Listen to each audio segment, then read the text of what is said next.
Bismillahirrahmanirrahim. Welcome to Home Biology. The class second year biology دا په دې کې نوې ټاپک چې دی هغه د هیموډایالیسیس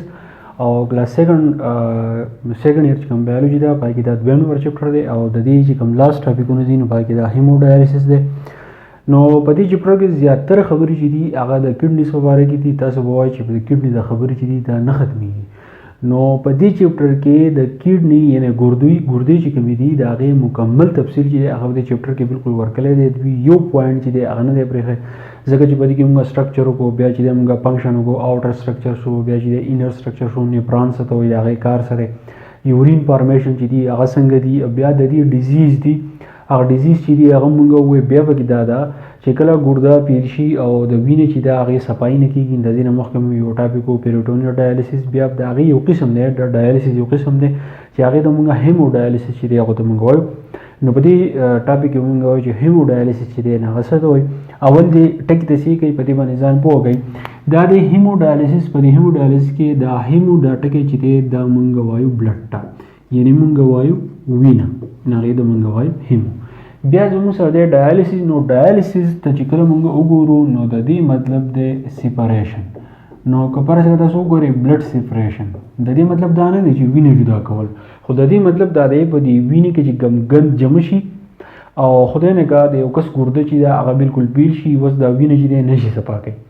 اوس یو کس وایي چې زه خپله وینه چې دا زما ګرده چې فرض کړه پیل شوې ده او زه وایم د دې مصنوعي طریقه موجوده ده، په هغې مصنوعي طریقه باندې په دې وینې کې چې کوم ګند دي نو هغه ګند چې دی هغه جدا کوي او وینې واپس بدن ته چې دی ځي، نو هغه پروسس ته موږ هیموډایالیسیس چې دی هغو ته موږ وایو. که اوس یو کس وایي چې زه ډایالیسیس نه کوم نو د هغې نتیجه به دا وشي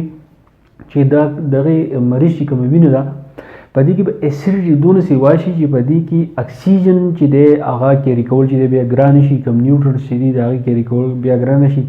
نو د دې نتیجه دا راوځي انسان بدن چې دی هغه بیا وپړسېږي او مسلې چې دي نو هغه ورته راځي او تر دې پورې چې کډني ته چې دی کینسر ویل کېږي انسان چې دی هغه یو میاشت کې چې دی ختم کېږي، ځکه چې بیا د معمولي شان وزن چې دی هغه هم ډېر شي چې ورته ولي نو مسایل چې دي هغه ډېر راځي. نو هیموډایالیسیس دا یو پروسس دی په دې کې مونږ د بلډ سیپریشن د کم ویسټ میټیریل چې دي هغه چې دی مونږ په دې کې جدا کوو. په هیموډایالیسیس کې دې کې څه چل کېږي؟ پروسس اف کلینینګ بلډ تھرو ا مشین کارډ هیموډایالیسیس. دا ډیفینیشن دی چې مونږ بلډ چې دی هغه مونږ کلین اپ کوو په یو مشین باندې. اوس ګرده کار نه کوي نو یو مشین یې چې هغې ته مونږ ډایالایزر مشین ورته مونږ وایو. د هغې ډایالایزر په مشین باندې مونږ دا وینه چې دا د جسم نه بهر چې دی صفا کړو او دا وینه چې دا واپس بدن ته چې دی بیا درنه کېږي. د دې لپاره چې دی مونږ دوه کیتیټر چې دی مونږ استعمالو. کیتیټر چې دی هغه تاسو پېژنئ چې کله ډاکټر چې دی ستن وهي نو د هغې د ستن سره چې کوم سومبه غونته کېږي نو دغه ته چې دی مونږ کیتیټر ورته وایو. نو دا د دې لپاره چې دی دوه پکاري. په یو کیتیټر باندې دا وینه چې دی وځي ډایالایزر مشین ته ځي او چې کله صفا کېږي نو په دې بل کیتیټر باندې چې دی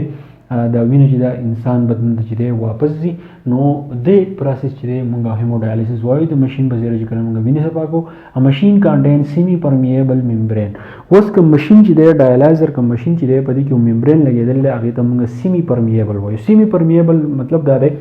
چې کله په دې ډایالایزر مشین کې کله دا وینه دی د پاس شي نو دا سیمی دا ټکی ذکر راغلی چې په دې کې یو ممبرین لګېدلی هغې ته موږ سیمی وایو. سیمی مطلب دا دی چې په دې وینې کې کوم ویسټ پراډکټ دي هغه صرف پاس شي خو دا وینه ته چې دی نه پاس کېږي نو ځکه ورته ویل کېږي سیمی. که فرض که پوره پرمیبل وی نو دا هم په دې چې دی دا ویسټ میټیریل هم د دې ممبرین نه پاس کېدو او دا وینې به دې هم پاس کېده نو بیا به چې دی هغه زوړ چلو وینې چې دی نه صفا کېده. نو دا ممبرین په دې طریقه باندې جوړ کړلی چې د دې نه صرف د ویسټ میټیریل چې دی هغه پاشي او صفا وینه چې دی هغه پاتې شي او واپس چې دی بدن ته ځي. نو ځکه چې دی سیم پرمیبل. او بل په دې کې دا 37 ډیګري سینټیګریډ خبره ده. کوم ډایالایزر مشین چې دی د دې ټمپریچر چې دی دا موږ 37 ډیګري چې دی ساتو ځکه چې موږ نارمل باډي ټمپریچر چې دی هغه 37 دی ځکه چې د وینې واپس بیا ځي نو هغه موږ سره نارمل 37 پکار دی. که فرض کړه 37 نه سیوای نو تاسو ته پته ده په 37 باندې به بلډ کې زموږ سره ډېر شي څیزونه دي، پروټین دي، د هغې سټرکچر چې دی هغه ډیمیج کېږي، مختلف قسم انزایم دي هغه چې دی ډیمیج کېږي نو بیا به چې دی نقصان به بیا ډېر زیات راځي. طریقه یې څه ده؟ طریقه دا ده چې پریپیر ا ویسکولر ایکسس سایټ. ویسکولر ایکسس سایټ مطلب دا دی چې کله وینه چې دی موږ د بدن نه لر کوو ډایالایزر مشین ته چې دی موږ بوزو نو د هغې لپاره چې دی موږ سره ایکسس سایټ پکار دی. ایکسس سایټ مطلب دا دی چې زموږ سره کوم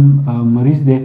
او بیا چې زموږ سره کوم ماشين دی چې د دې دوانو په منځ کې ایکسس سایډ ایکسس سایډ مطلب څه دی ویسکولر ایکسس سایډ چې یو رګي چې د هغه رګ په ذریعه باندې چې موږ د جسم نه وینو باسو او دی ماشين چې دی ورکو نو د یو ایکسس سایډ چې موږ په کار دی مطلب دا دی چې د ډایالیزر او کوم دغه چې دی کوم مریض چې دی دوی منځ کې رسایي په کار ده د بلډ لپاره بیا چې چلے بلډ فرام پیشنٹ آرم انټو ډایالیزر خو زیاتره چې دی ډایالیسس موږ داسې کوو چې په هیمو ډایالیسس کې موږ دا چل کوو چې کوم پیشنٹ آرم دی زموږ سره مطلب دا دی د چې کوم لاس دی په دې کې د رګ چې د ښکاري نو د دې نه چې موږ د بلډ الو د ډایالیزر ماشين چې موږ ورکو بیا به کې ماشين هي سمال فورس ویچ فلټر د بلډ لکه څنګه متاسو ته په دې کې ممبرین لګیدل هغه ممبرین چې په دې کې واړه فورس واړه سوري دا نه چې د وینې پاس کیږي او ویسٹ میټیریل چې د پاشي او وینې چې د خپل ځای باندې پاتې شي بلډ ریټرن ټو پیشنٹ سیفلی اوس په دې کې دا چلو شو چې د دې عام نمونږ د وینې چې د ډایالیزر ماشين نمونږ ورکړه اوس دا ممبرین په دې کې سیم پرمیبل ممبرین دی په دې کې فورس دی نه هغه په دې خانو کې د وینې چې د په دې طریقه باندې چې د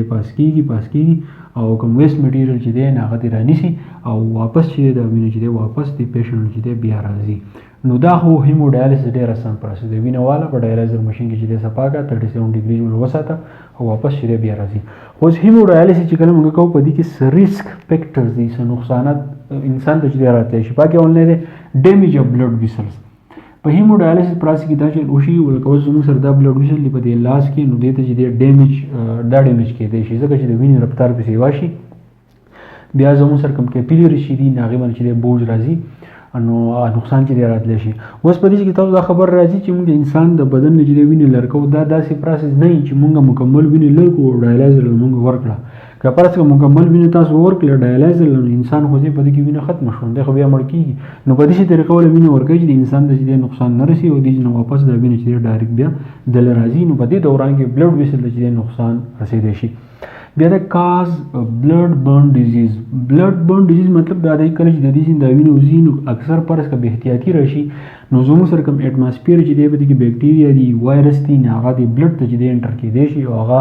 د وینې کوم بیماریانې چې دي نه هغه لګولی شي نو دې ته ویل کېږي بلډ برن ډیزیز او انفیکشن لایک هیپاټایټس لکه په دې بلډ برن ډیزیز کې زموږ سره هیپاټایټس یو مرض دی دا زموږ سره لګېدی شي زړی چې ورته موږ وایو هیپاټایټس بي اینډ سی د بې احتیاطۍ د وجې نه چې دی دا لګېدی شي او بیا زموږ سره چې دی